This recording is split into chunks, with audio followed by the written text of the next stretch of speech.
Hello, everyone. This is the Show, and we are here today with Deneen Garrett. I am so excited to introduce her to you guys.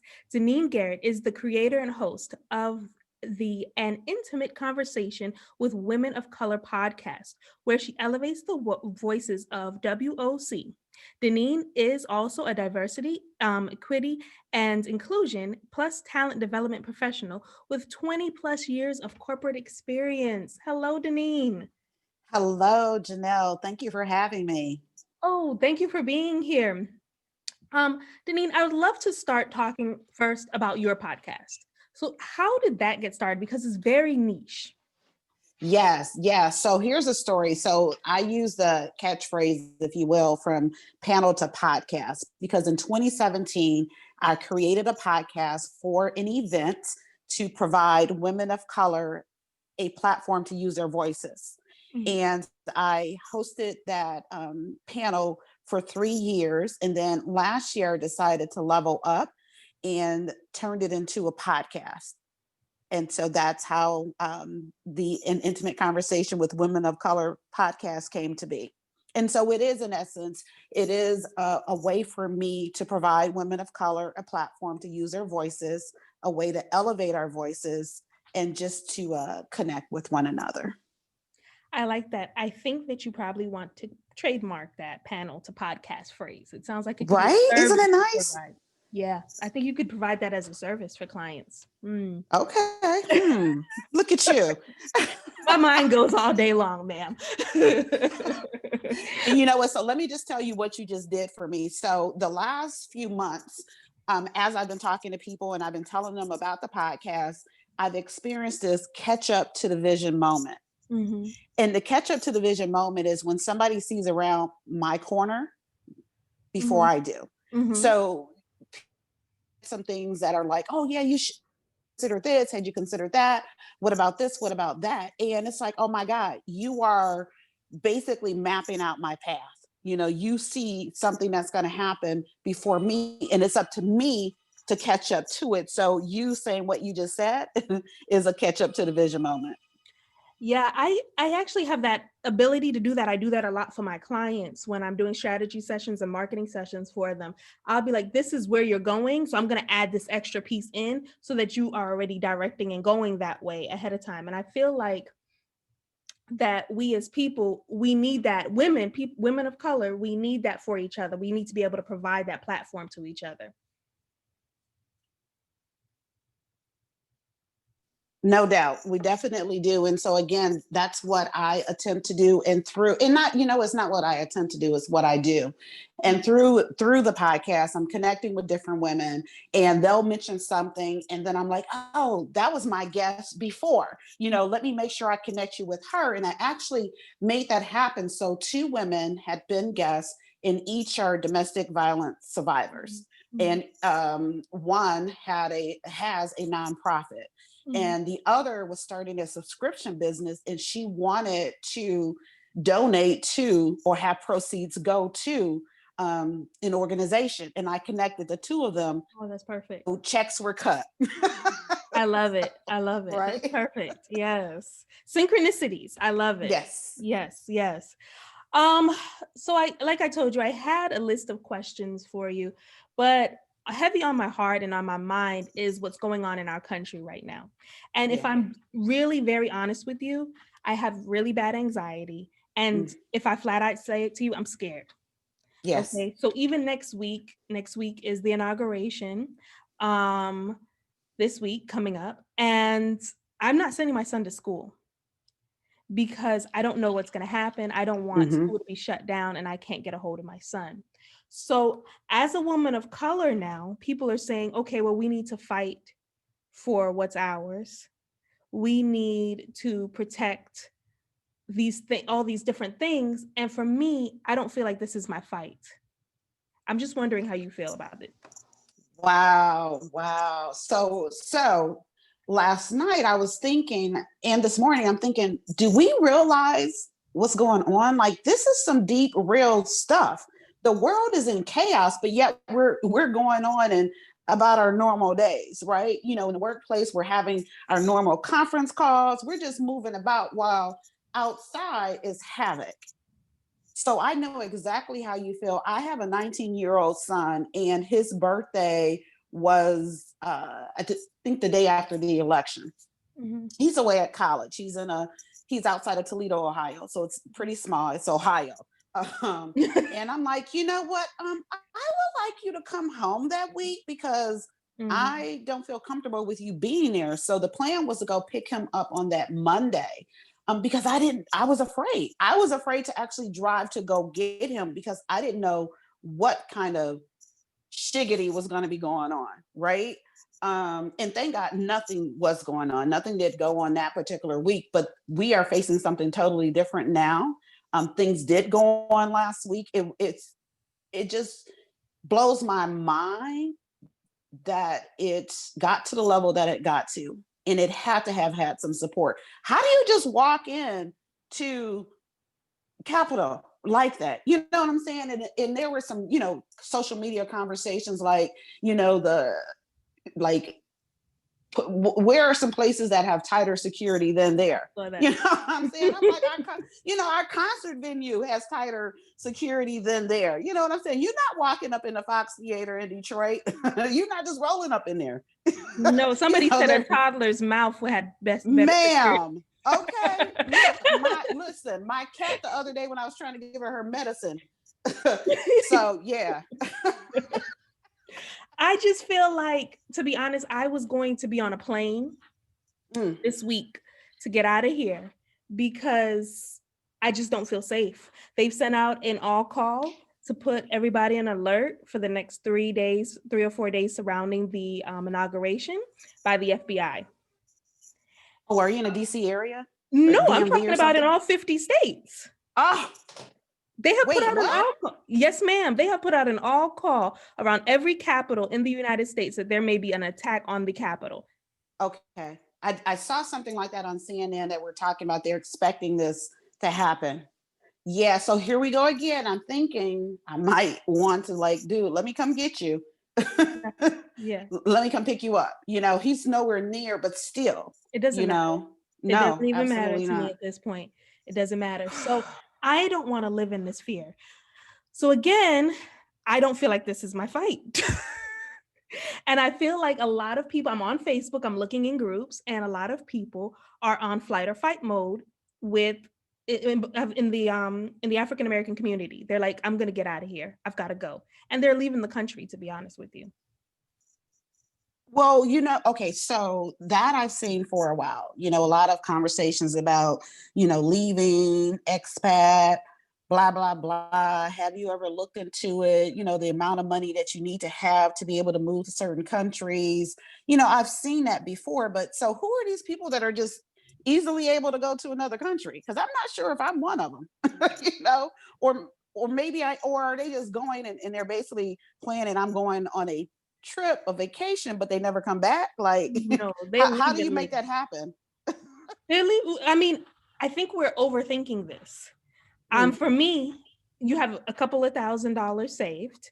This would be mm-hmm. my thought process. Have a couple $1,000s saved. If you go to a country where you're making less money, you're spending less money than you are in the United States, you're fine. You're working from, well, everybody's working from home now, right? Yeah, yeah. So they're picking up and they're leaving. They're going to Mexico. They're going to Dominican Republic. They're going to Asia. And the dollar is worth way more. So they're able to live better than they are living right now. So all of that, yes. However, like I said, what I've seen is there's more to it than just that, right? So unless in certain countries it's easier, but I know that when these folks were, you have to have money. It wasn't just a couple $1,000s. So it was more. And let me put it this way: for you to legally live in those other countries, or at least the countries that they were talking about.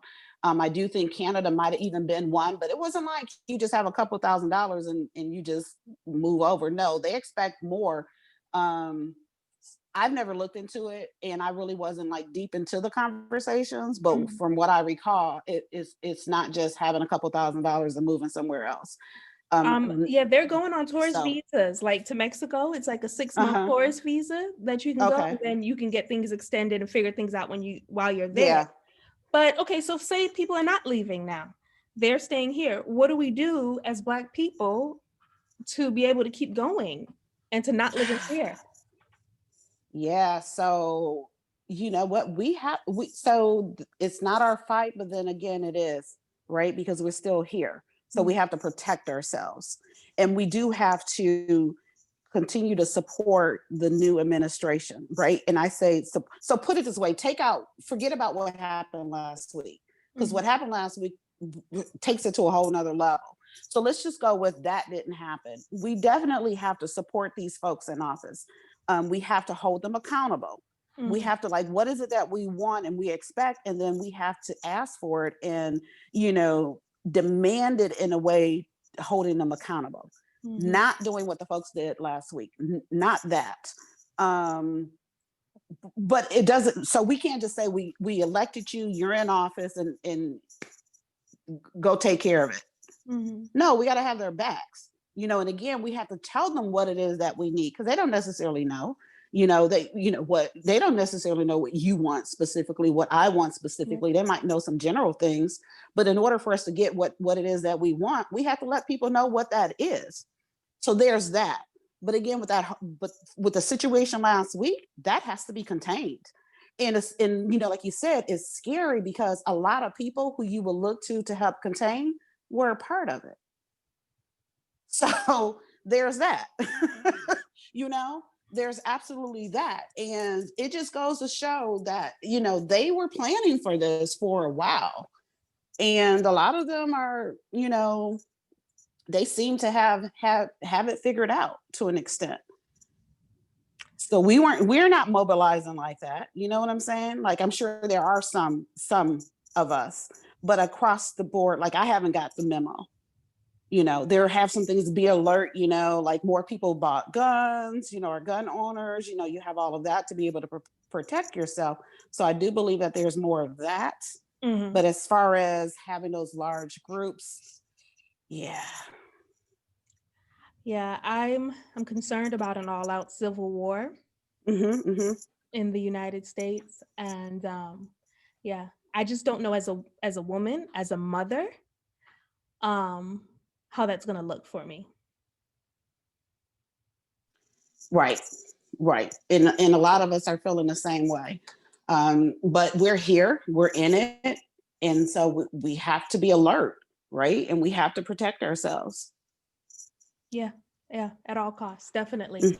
Mhm. So with that conversation aside, tell me, okay, you have the podcast and you also on a professional level do the talent development.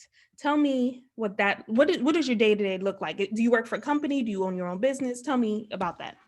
Yeah, so here's another one of those situations, like that catch up to the moment type thing. So the talent development piece is new for me. So what I'm doing today is new. So that was effective January 1, and I came back to work January 4. So I'm doing something new, and it's actually involving a women of color program. Right, Okay. it's an internal woman of color program, and yes, I work for a company, been with the company for 20 plus years. So now I'm working on this program. I say it's a catch up to the vision because last year I wanted to be a part of the program, right? So it's a program for high potential high performers. And, I met the criteria, wanted to be a part of it. Well, God saw fit for something different, right? So he said, she said, they said, instead of you being a part of this program, you're going to lead the program. And so there's that. I love it. No, but you're getting all the benefits of the program and you're the Yeah, one running it. That's I'm great. running it. Yeah. I'm the one that's running it, the one, that's basically, coming up with the ideas and putting everything together. And then the other thing, which is a surprise to me, is that it's actually 4 programs in one. So it started off as being one, and then the person who had it before, the team, they kind of worked out, well, here's some other components. And so now I have it. And like I said, it's pretty much 4 in one that I am creating and uh, refreshing and executing on, et cetera. So that's what I'm working on now. So I'm pretty much, deep in it, um, and enjoying it, right? And it's great because it all ties into what I'm already passionate about, what I'm Mhm. already doing, right? The podcast was created for women of color. So Right. now here's another platform in order to be able to help women to elevate them in one way or another. I love that. No, I definitely love that. I was just going to ask you what your ideal lifestyle is, because you're working from home, I'm assuming, for this company. Is that right? Yeah, Okay. yes, So you're yes. working And from I've home. been doing that for years. So Okay, so this COVID didn't affect you no, of changing. Okay. no. So you're What working from COVID did for me is it cut out home. my trips because I did travel for work. And then in 2020, I was extending all of my work trips for personal. And so all that was shut down. so Oh so that's no. really how COVID has impacted me. But other than that, same old business as usual. There's nothing like a good work translating into personal trip. Nothing like it, I'm telling you. Right? My gosh. So, so what is your ideal lifestyle then? Is it taking those work trips and traveling? Is it working from home? How does it look for you? Yeah, so for me, I love to travel. Mhm. I absolutely love to travel. That's something I've been doing forever. It's just part of who I am, right? And I'm looking at a lot of people who are courageous enough, or if that's right, courageous, or I don't know, risk takers enough to pop on a plane. You said you were going to be traveling, and you change your mind, but I'm not there. Like I'm not about to hop on a plane. I Oh, said, I you know just got what? back from Mexico. Oh, see, I was like 2020, you're good. Yeah, I won't be traveling. You don't have to worry about me. And even now in 2021, I really don't have any, like I'm not about to do it. And even just taking a road trip, it's like, yeah, I don't know about, uh going into, a hotel. So I'm not at that. So that has changed everything for me. So really I'm trying to figure out what this new lifestyle is going to be for 2021. But I tell you what, there was a few months where, COVID, we had the restrictions, but for me, it was also a state of mind. And Mm. I was still stuck in a COVID state of mind for a long time. I mean, I wasn't even going on my porch. It was like, nope, I was on, working, social media, all the things was going on from the comfort of my couch for the most part. I wouldn't even go out onto my porch. Yeah. No, I I wouldn't think even go I've into the gained 10 backyard. pounds from all of this. I've gained about 10 pounds from all of this craziness. So Hmm. I understand. Trust me, I overstand. I'm so ready to get out and be able to walk around and do, things, activities. And on honestly and on a real, I could have done all of those things, still can. I just didn't because my mind. You know Mm. what I'm saying? Because I've worked from home for ever since I've been in my role, and I'm all in. It's still in the same business unit, if you will. But Mhm, for 5+ years, I've worked for home. So, mhm. like I said, that was nothing new for me. So I'm already used to working from home. Now you add these restrictions to whereas even if I wanted to go like meet a friend at the, Mhm, coffee house or go mhm. out to happy hour, none of that is happening. So for me, it was kind of like, oh, now I'm sinking further in, Mhm. you know, my being on the inside. So Yeah, yeah. I'm concerned about a lot of people having depression off of this, like Mm-hmm. them Oh realizing yeah. not being able to manage this mentally. So Oh yeah, yeah. I totally get what you're saying. Yeah, I miss coffee, sitting in a coffee shop and just working on my computer. Like, who Mm. wants to be in the house all the time? You know what I mean? But now, what I would do, and I still do it on occasion, I'll leave the house. And actually, I am doing it. So I did it today. I'll leave the house and I'll go get my coffee Mhm, and I'll just sit out, mhm, like in the car, mhm. and I'm reading and I'm writing in my journal, whatever. But it's just me getting outside of the house. Yeah. So yeah. Yeah, I found a Dunkin' Donuts that is open and lets you sit in there, and that's my Oh, there's nobody in there uh-oh. but me, and it's my Okay. highlight of my life. I'm just sitting in Dunkin' Donuts alone.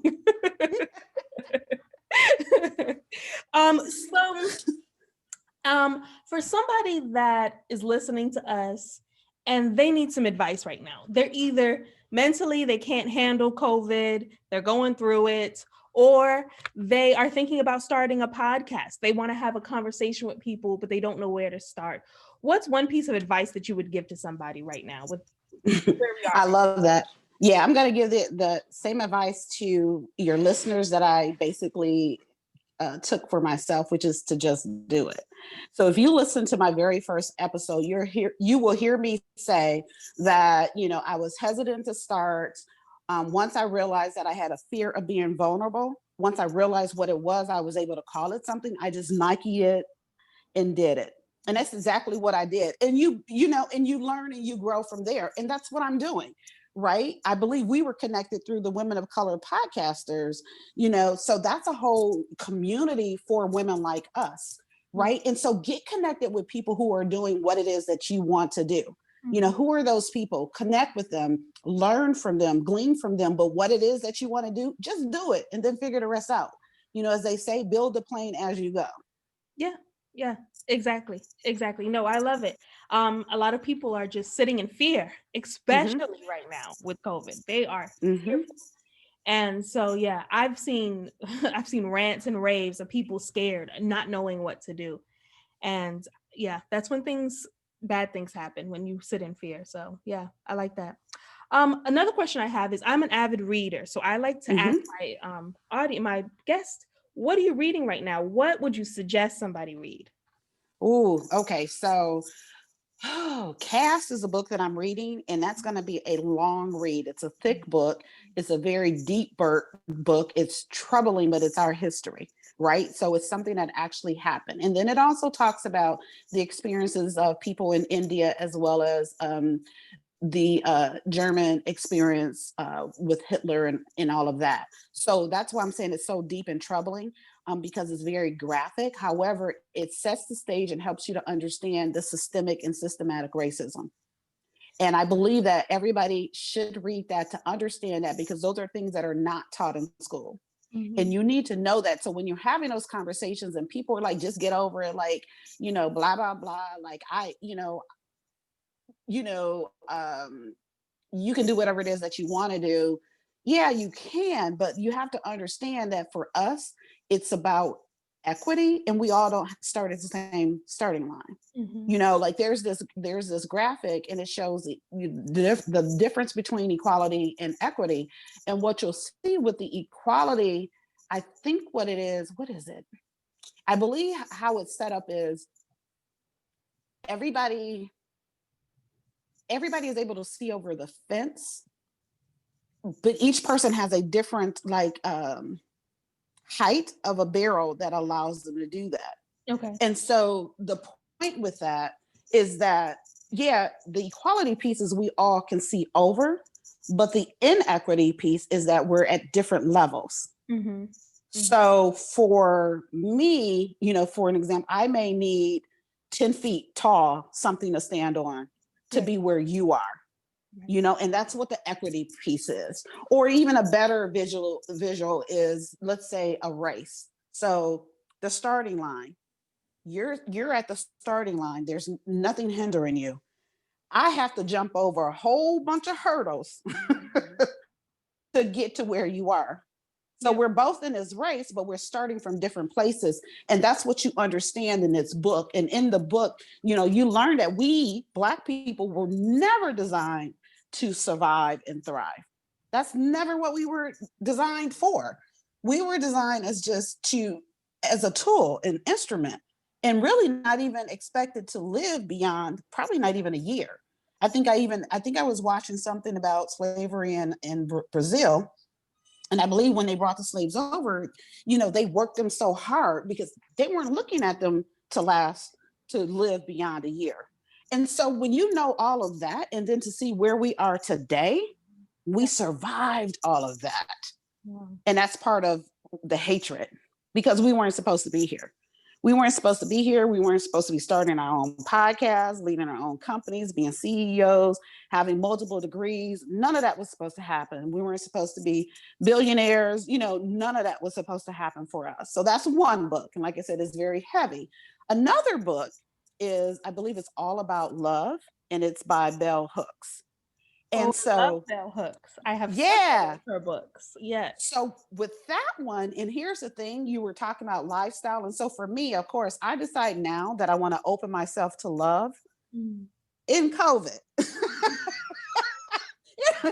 So now I want the relationship during COVID. You know what I'm saying? So here we go. Me and all these, barriers that I'm placing or these things that I have to overcome to have it. But that's one book, right? And so reading that book, and it talked about, kind of like the different types of love, and not from a agape versus something else love, not in that sense, but the community and yourself. And so I like that book. And what else? Because sometimes I read several books at the same time. Oh yeah, me too. Mhm. Yeah. So the Bell Hooks book I finished, and it's earmarked. I'm underlining. I'm going back Mhm. through and like highlighting some things. So there's that book. And like I said, Cass is going to take that one is going to take a while for me. But those are the two that come to mind. Although I have several others, but those are the two that come to mind for me. I love it. I love it. I was reading an article the other day that this couple were hooked up through a friend. They said, you guys Hmm. should meet, but they met over Zoom. This is during COVID, and they met Yeah. via Zoom, and they're chit-chatting for weeks. And they said, we could do this in person. So they flew down to Mexico and met for the first time in Mexico. Nice. Look, that may be what gets me back on a plane. I don't know. And they said sparks are flying. Oh, I love it. I love it. But you know what? So you said something that I was having a conversation with someone earlier. Um, and that doesn't happen anymore. At least I don't hear about it, where people like, hey, I have this person I think you should meet.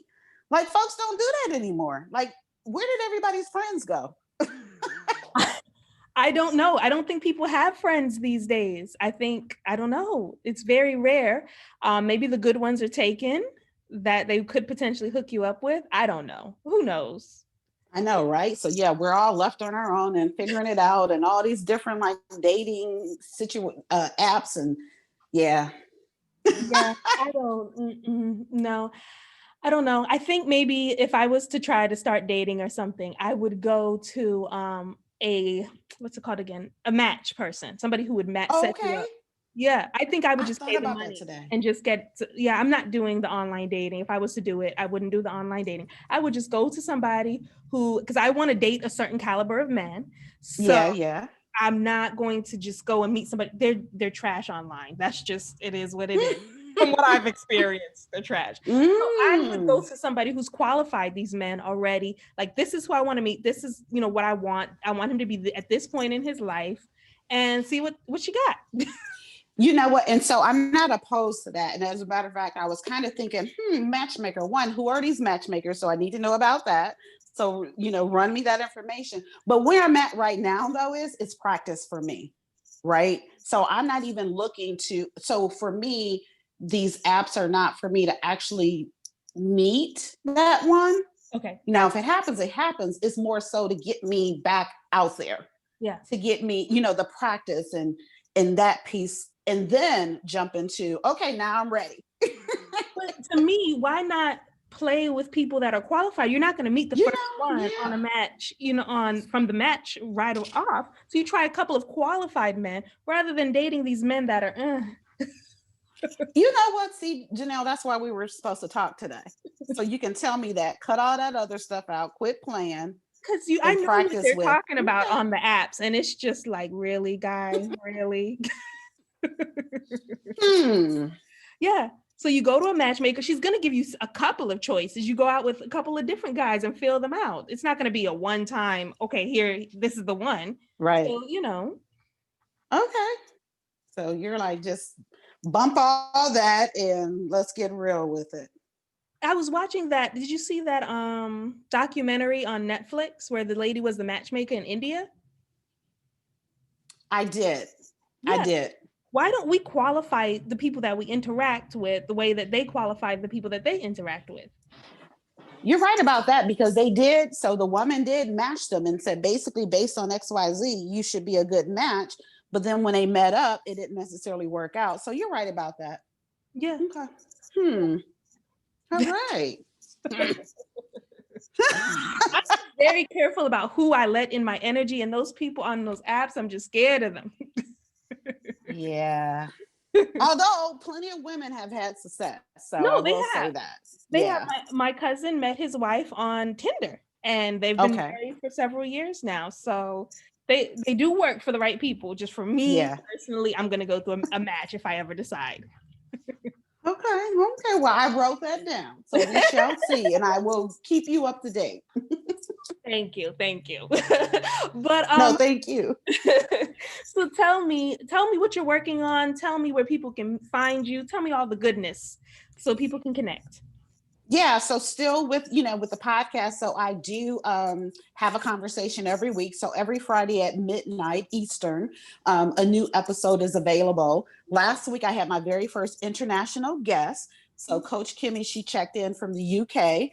And that was great, right? So I had somebody else who was scheduled and had them scheduled for a while, and then pretty much at the last minute they were not available, and so I kind of stumbled upon Coach Kimmy. She found me for, inviting me to something else. And then I'm like, hey, how about this? And she was more than willing to have that conversation with me. So excited about that. And like I said, I will continue to have those conversations every week. My podcast, I'm on several different platforms, right? So all the major platforms, you can just do an internet search, an intimate conversation with women of color. It's going to pop up. Just last week, I started a LinkedIn page, so I'm excited about that. Already have a website, and that goes back to that, just doing it and then building as you go, right? And so the little things kind of excite me. Did a media kit, like, all right, I'm feeling good, just taking taking the things that we're learning and actually executing on them. So that's pretty much what I do. Through the podcast, and it's all about connecting with women and elevating them and encouraging them. I also have a Facebook group for women of color, and where we support one another, we encourage one another, and that's another avenue for them to use their voices as well. And like I said, in the workplace, it's the Women of Color program, so just got that, so it's putting a project plan together for that. That's exciting, and it's intertwines, right? It intersects with what I'm doing through the podcast. And then again, I'm putting myself out there, and so getting into the dating situation. So that's what I have going on. And, I love that, Deneen. I teach about holistic marketing. So basically covering and tying all of your ends together so they reach at one point, and that's what you're doing. I love it. yes. So I'm going to put all of Deneen's information down below in the show notes. And I really appreciate you being here with me. I enjoyed this conversation so much. Thank you. Same here, and stay safe. And we're going to get through this, right? We So are with prayers and hope. absolutely. All right, guys, have a good one. And this has been the Janelle Show.